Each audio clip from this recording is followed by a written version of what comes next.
Hi, I'm Patricia Grabarek. And I'm Katina Sawyer, and welcome to the Worker Being Podcast. Today, Patricia has an article for us. So do you just want to quickly tell us, like, high level, what's going on? Yeah, so we're going to talk about feeling respected at work and how that impacts how you feel at home. So whether you're able to relax when you get home. Ooh. So we'll talk about the actual concepts later. But for now, love to hear a little bit how things are going for you. Things are going fine. I feel like I can't believe that, Christmas is going to be here in like whatever many days, 16 days. That seems really weird, doesn't it? It's so soon. I know. I'm like not I into know. it. We're posting this in January, so it'll be probably more than 60 days after Christmas. Yes, when this that's launches. true. Yes.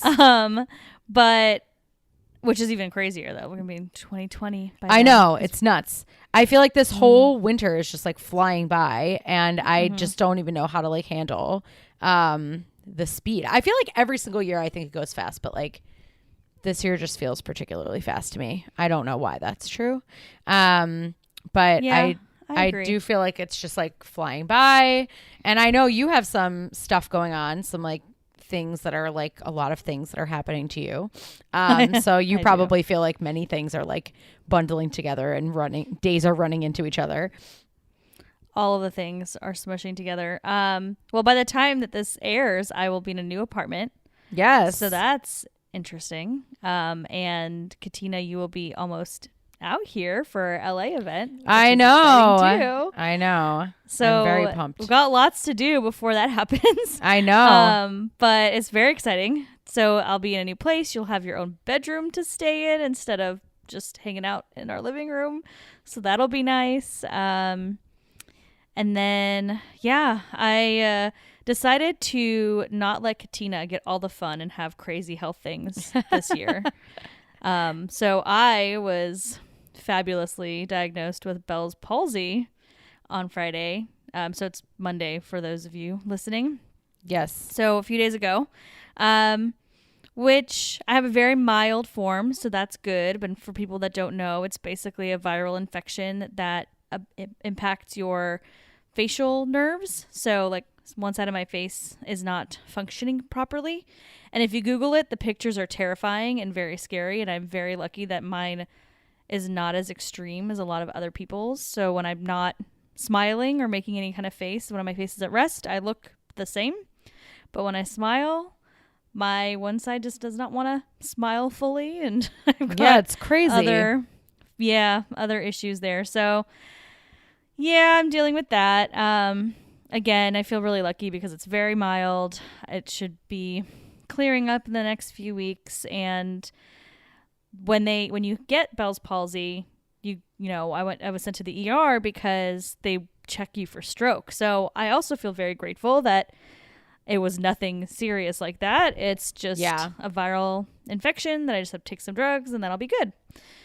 Yes. So yeah, but it's very rare. So I just wanted to one up Katina. That's all. It's like super insane. And I'm really, really glad that you're generally okay. Although it is like just super random. And so, it does make you like pause and I think like be thankful for general health. Like whenever something like this happens, it's like, okay, this is bad, but it's manageable. Like if you think about like, just thinking about it from like a broader perspective, like it makes you really like grateful for the things that you can do. You know what I mean? Like I felt that way too. It's like, it's a good reminder that our health is something to take care of.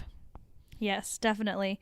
And I mean, here with Worker Being, we talk about stress all the time. And I feel like I don't actually have any real science behind this. So please don't quote me. I did some research into Bell's palsy and there's so many question marks as to what the causes are and, how it happens. And I think that, and one of the theories is stress related. And with everything trying to figure out where we're going to live and moving and holidays coming up and like 1,000 things happening at once, I do feel like my stress levels have been higher than normal. So it's almost like an extra reminder, like, hey, you talk about workplace wellness. How about you calm yourself down a little bit and focus on that too. So I am taking that as a friendly reminder that into 2020, you know, I'll be settled into a new place, so I won't have to make that decision, and I need to just focus on not getting overwhelmed, because you know, sometimes there's a lot of stuff going on. I feel like I can deal with anxiety issues, and I need to just manage it better. And so there's my reminder. I think it's always, whenever you experience something that's a little out of the ordinary, it can be a little jolt to be like, okay, why am I being asked to pay attention to this by some force of the universe, right? Like, why is this sort of putting me in this position and I am thinking about things a little bit differently? Is there a reason for that? And I think that even though it's probably problematic that it takes such a big jolt for like us to pay attention to these things, sometimes it's important to sort of think like, okay, what am I learning from this? Because you don't want to learn the same lesson twice. Exactly. Yep, I agree. And I just always find it ironic, you know, when we talk about this all the time, and yet obviously we're not perfect. Yeah, no, it's definitely a struggle. Our stress. Yeah. And it honestly, it comes down to like everything that we talk about on the show, everything that we talk about on our website. You know, we know there's so many things that can stress you out and can create stress in your life. And there's only so much you can control too. So like part of me is thinking, well, I could have done a better job of, you know, de-stressing from all the stuff going on with the move and everything like that. But at the same time, like, I can't control the fact that the lease was up at the time that it was. And, right. you know, all these things are happening at work. So it's kind of like taking a step back and thinking, you know, there's only so much you can do to actually help yourself and prevent these kinds of stress situations. Yeah. And, you know, I think it's really good if we can set ourselves up as much as possible, you know, get ourselves in the right work environment, try to make everything as good as we can. But there's going to be times where no matter how hard you try, it's not going to work out. It's not going to be perfect. Yeah. So it's also like a reminder to like not be hard on yourself, like to let go, that it's okay. Like, yes, I was stressed out. I had all these things going on, and it's normal to be stressed out. And I couldn't control all of those factors that were stressing me out. I couldn't change them at the moment. So, well, let go and move on and do better next time. Yeah, absolutely. I think that's right. And I think it's good to recognize that it's a constant struggle to be like, okay, you know, I'm overloaded. Like, what am I learning from the fact that I overloaded myself? Or like, I'm feeling overwhelmed. Like, what is it about the situation that's overwhelming me? How can I learn from this? So it's always like learning, moving forward. And definitely since we started doing this, even though we've both been like passionate about it, I've been much more thoughtful about my own wellness. But at the same time, you know, it's a struggle every day. Like, the world doesn't want you to be well. Like, we have a lot of pulls and demands on our time and stressors, and there's just a lot of stuff that, you know, our lives are hectic, and there's not a lot of way to avoid that in many instances. So it's like, how do you manage it? So yeah, I'm glad that you're generally doing well, even though it's not the ideal time, and you'll be moving soon, and hopefully you'll be completely better by then. But I'm glad that you're okay. And just as with everything else, we learn from it and move forward. Yep, I agree. And hopefully all of our listeners can learn from my experience and not get to the point where they get Bell's palsy, but can actually, you know, take notice of those stressors if they're feeling them right now. So that's my hope for everybody out there, is to take a moment and reflect on how you're feeling and how stressed you are. And if there's anything you can change, maybe you can't, and you just have to work through it, but maybe you can, and you can avoid any potential health complications. But again, I don't know 100% that's what caused it, because technically we don't know. But I have a feeling. It just seems, the timing seems a little suspicious to me. Yes.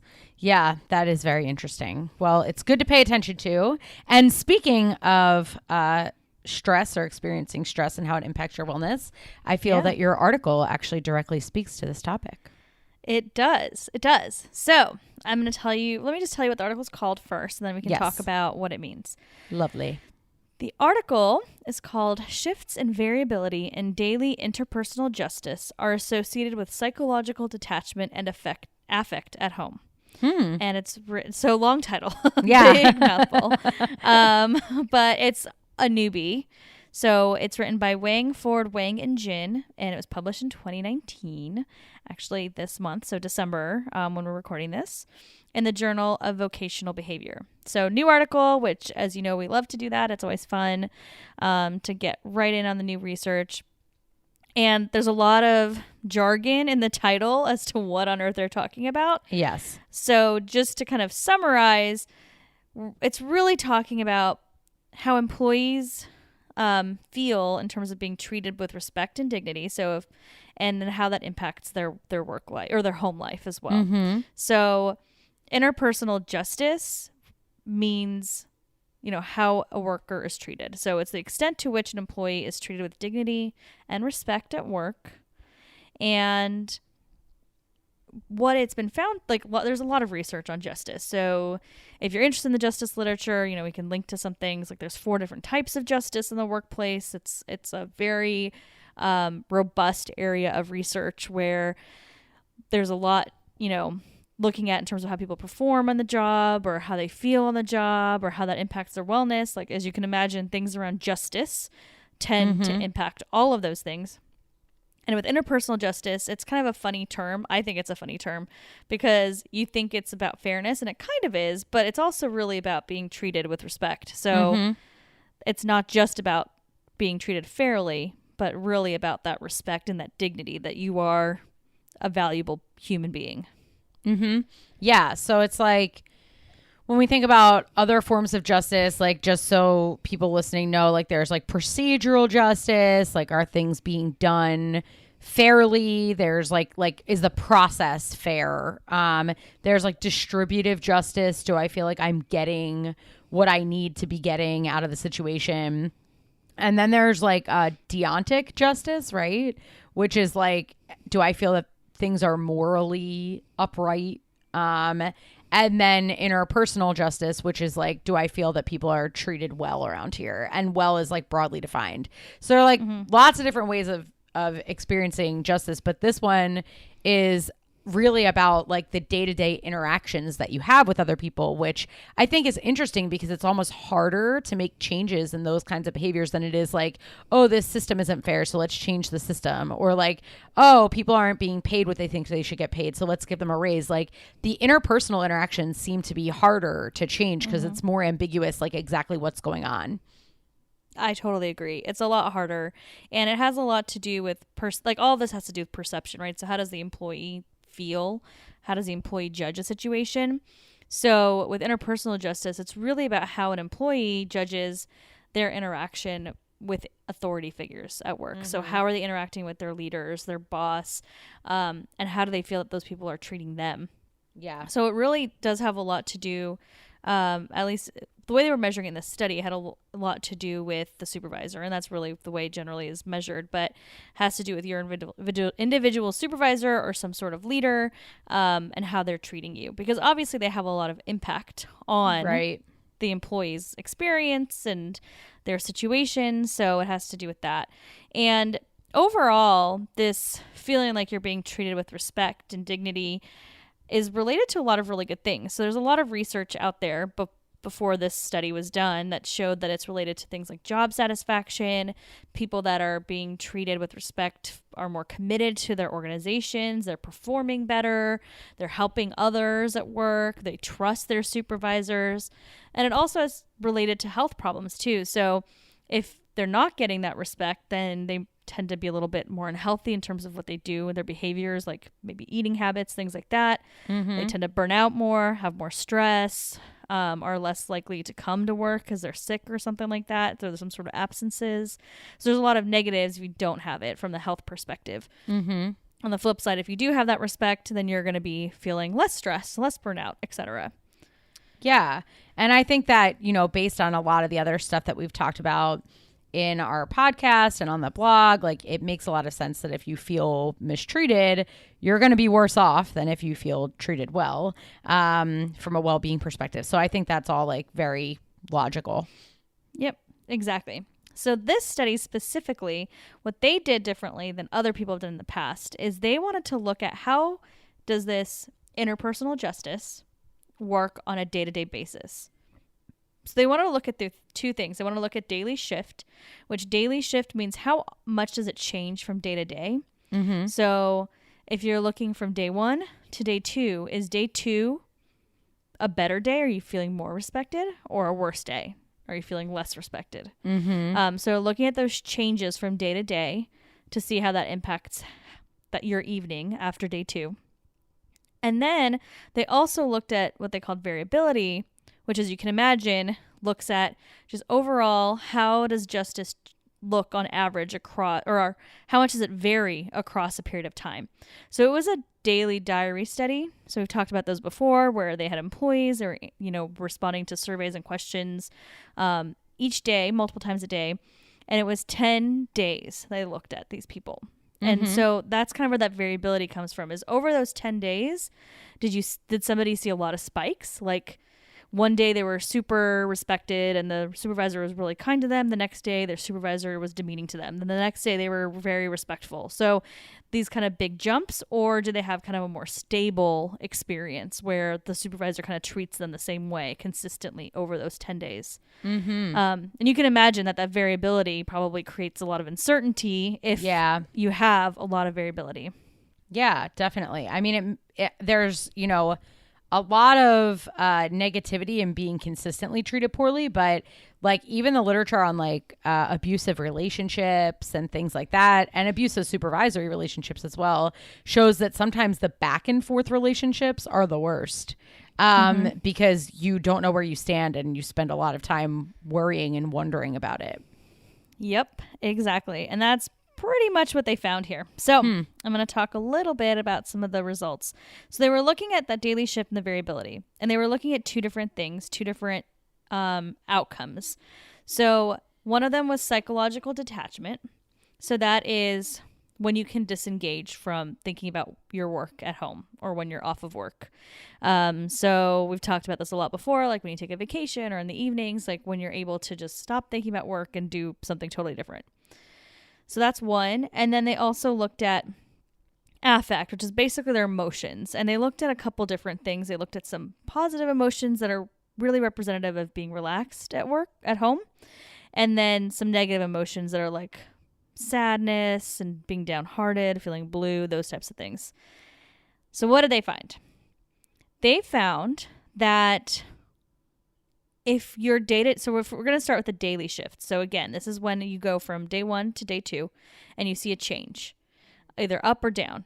If you see the change up, so let's say yesterday you were treated fine, but today you really were treated with a lot of respect, then that makes you detach at home. Okay. That after day 2, I'm going to go home and I'm going to feel good. I'm going to be able to like relax, not have to think about work, etc., because I had a really good experience and it was actually better than the first day. Mm-hmm. If I had the opposite experience, so let's say the day 1 of the study, I go in, I'm treated pretty well.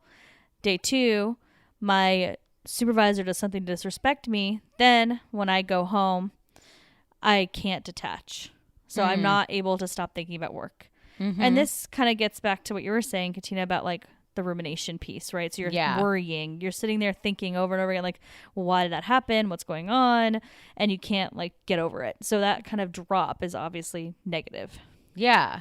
Yeah. So, as they're measuring it over the course of days, and maybe this is what you're going to say, like if I have a bad day, but then a good day, then I'm sort of relieved. But if I have a good day and then a bad day, that's bad. But then what if I have a good day after the bad day, that was day 2, do I feel better again, but then feel worse again on day 4? Like, is it like a repeating pattern kind of?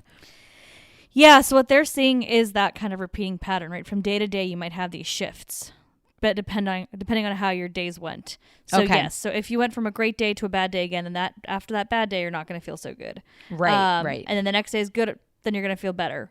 But I think the most interesting thing to me, like in terms of like a long-term result, is that variability piece, because yes, day to day, it makes sense, right? You have a bad day, you're not going to detach as easily. You have a good day, you can relax. But that variability piece is really interesting because the difference lies here with if you have constant change. So if you're flip-flopping as much as you said, Katina, then that is actually way worse. Yeah. So if you go up and down every once in a while, you'll see those changes. But if generally speaking, you're treated the same way, you're kind of fine. But if you see that big variability where you're seeing those flip-flops constantly, then you have like a chronic level of inability to detach. So if you see that jump around so much, then you never can really relax at home. You're constantly worrying. Gotcha. Yeah. And that makes some sense because it's like, it's almost like if you know what to expect, like it's consistently bad or it's consistently good, you can sort of build an expectation. But if you're in this constant state of like limbo, I don't know how this person feels about me, it provokes a lot more thought and a lot more like need to process what's going on, you know? Exactly. That's exactly true. So what you're really seeing is that as an employee, if you can't predict how your supervisor or leaders are going to treat you, then you're going to have a hard time detaching. And then if you have a hard time detaching from work, then you're going to feel more of those negative emotions that I talked about, being really sad. People reported feeling blue, downhearted, things like that. However, if you have less of that variability, so you know what's going to happen, you know they're going to either treat you poorly or be super respectful, then you're more likely to be able to let it go. And over time, you can detach, you can relax when you get home, and then you're going to feel more of those positive things like being calm and at ease in the evening. So even though, like you were saying, even if it was not necessarily a positive experience, like maybe they're still not treating you that well, you know what to expect, so you don't have to think about it. Gotcha. Yeah, I think that makes a lot of sense because, you know, if you have somebody that you know who just like generally stinks, right? Like it's just like, I know that every time I interact with this person, it's going to be a negative interaction. That gives me at least an anchor point to say, well, you know, I just can brace myself for this. But if there's no like bracing, like you just don't know what you're going to get, that's confusing. And that confusion is probably like something that requires a lot more like cognitive energy and time thinking about it. So you're less likely to be able to, you know, rest or settle because your mind keeps working over like, well, what is going on here? Like this is just a confusing relationship then. Exactly. Yeah.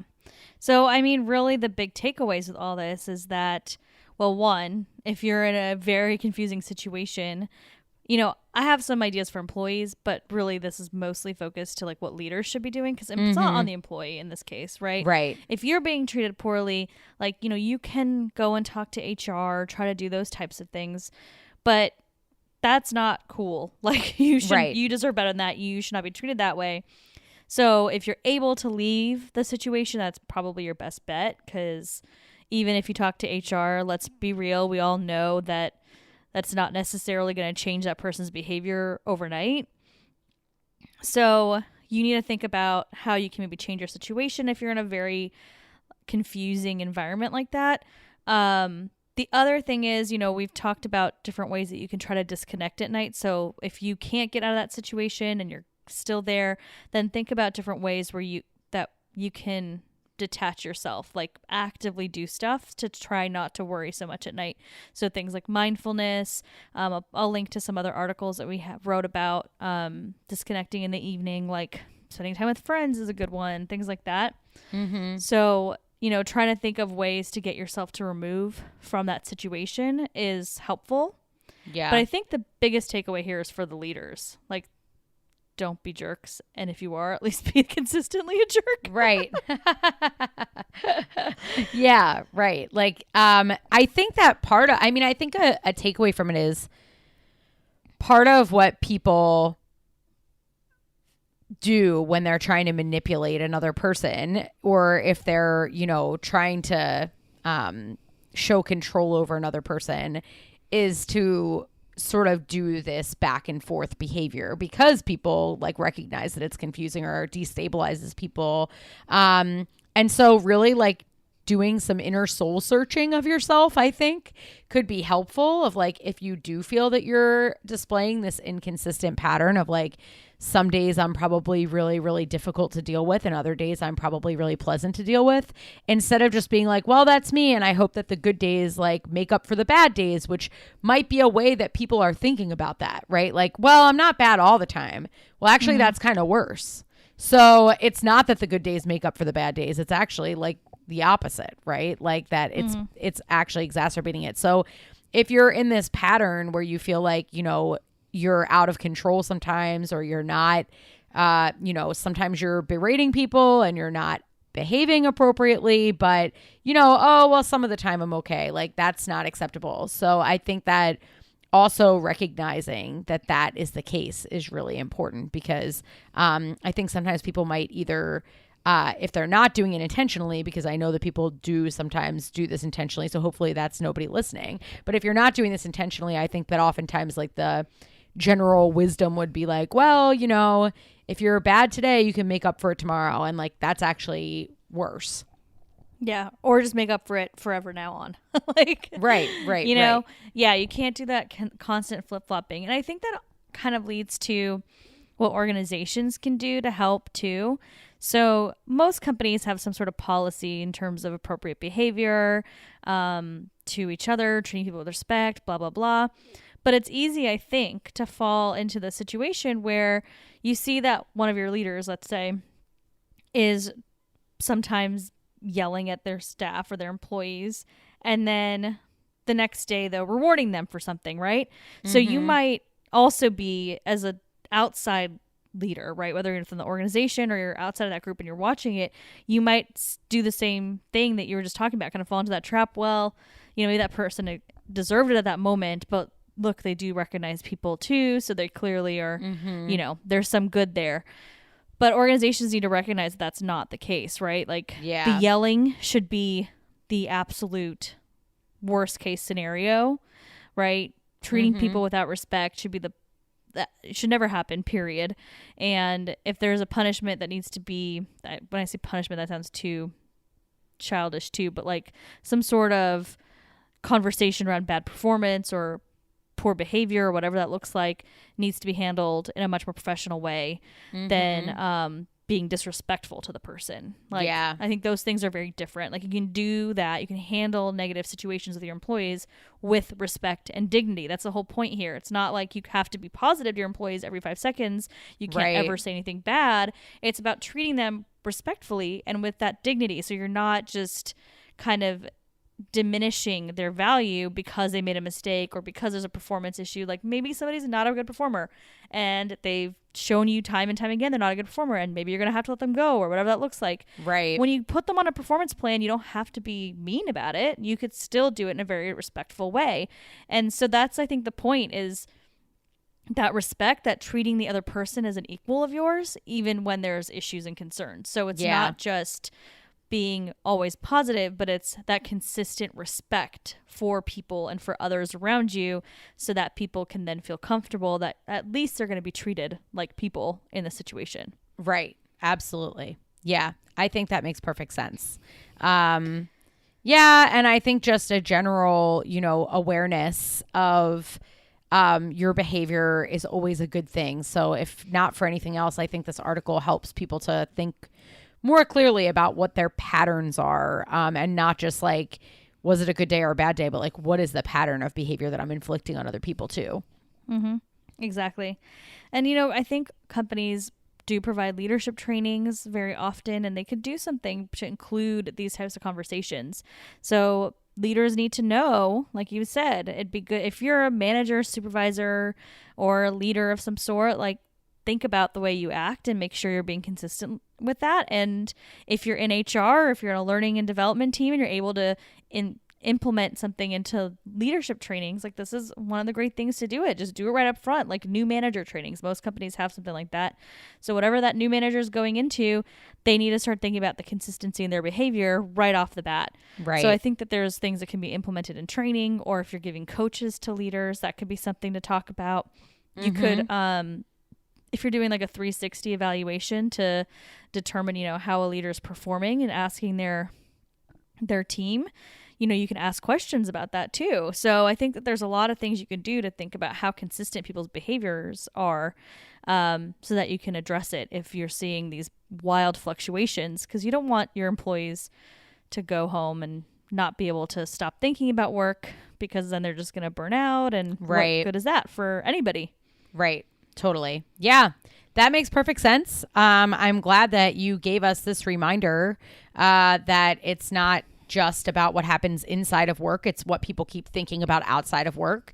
And that it's not just about, sort of, well, on the balance, I was good. Actually, if you're back and forth and inconsistent in your behavior, it can have a really negative impact on your employees. Yeah, definitely.